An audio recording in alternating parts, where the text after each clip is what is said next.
All this happiness merely from a glance in the park. Victoria, you can't just casually add in some musical theater and expect me not to throw down. Okay. Also, damn girl, how do you sound so good and so young? Oh my god, seriously, I am very, very jealous. So, happiness was the topic this week. A lot of good discussion about the things that cheer us up when we're forced to make videos the previous week about very sad and unpleasant stuff. I'm just gonna wrap it up with one thing that I've started doing just this week because I realized I'm down in the dumps and I don't want to be in the dumps, and how do I stop doing that? What I've decided, I'm just gonna stop absorbing stressful things, not paying attention to the news.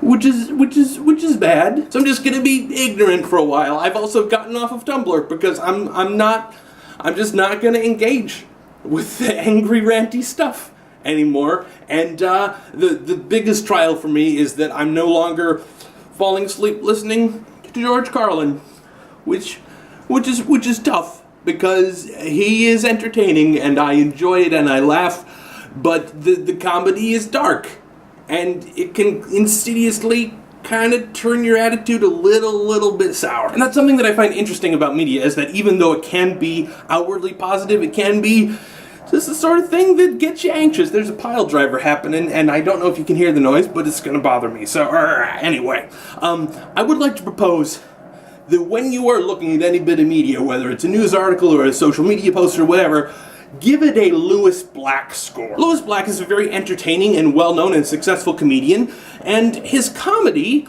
is kind of an everyman comedy, that everyone kind of has to empathize with him, and that most of the time it leads up to him just losing it about something that is crazy, like politics, or stupid people, or iPhones, or whatever it may happen to be. That's kind of the Lewis Black material, and it's funny, and you laugh and you empathize because, yeah, things are so ridiculous that sometimes you just want to explode. But while it may be entertaining, if you get sucked in deep enough to that sort of thing, if you were to listen to Lewis Black-like material all the time, you'd eventually have a stroke.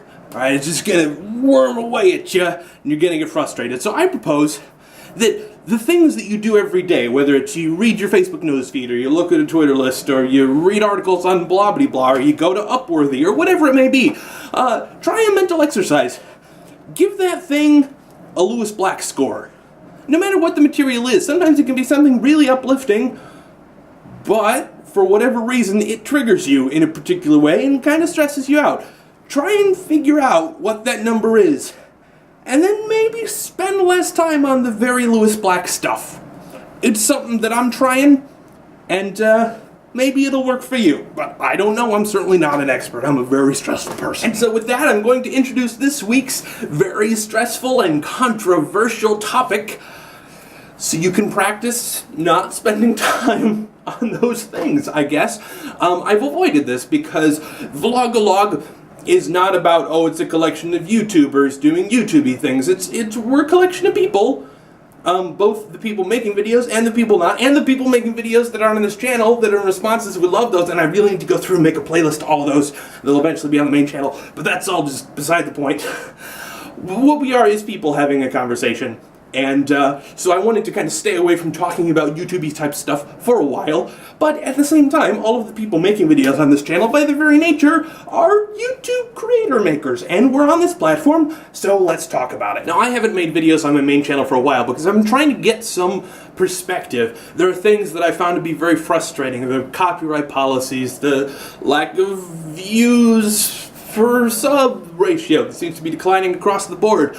All of these things that just kind of eat away at you and kind of ramp up the Lewis Black score of YouTube. And what I have decided very recently is I don't give a chainsaw. If you don't get that reference, I'll put a link to the very profane and inappropriate but pretty darn hilarious song in the doobly-doo. When I started making videos, it was really just, I want to make some things, and other people started watching them. And the problem is that as more people started watching them, I got kind of wrapped up in the, wow, this could actually be a thing, I could be successful. And then I started to want to be successful. And that gets really frustrating, especially now when it's much harder. There are much more people trying to do things, and so I'm kind of trying to reevaluate my goals. And I haven't started making videos again yet, but we'll see how that goes. But I guess the question for all of you is, what are you doing? What are you doing on this platform? What are the things that make you happy about it? What are the things that frustrate you about it? Whether you're a creator that's trying to be seen, or whether you're someone who just, I'm making stuff anyway, I want somewhere to post it, or whether you're people that are commenting and watching all the time. What does the platform mean to you? And that is the topic for this week. I've run out of not really jokes, but kind of humorous deliveries of my thought brain things. So we will see you next week. Bye.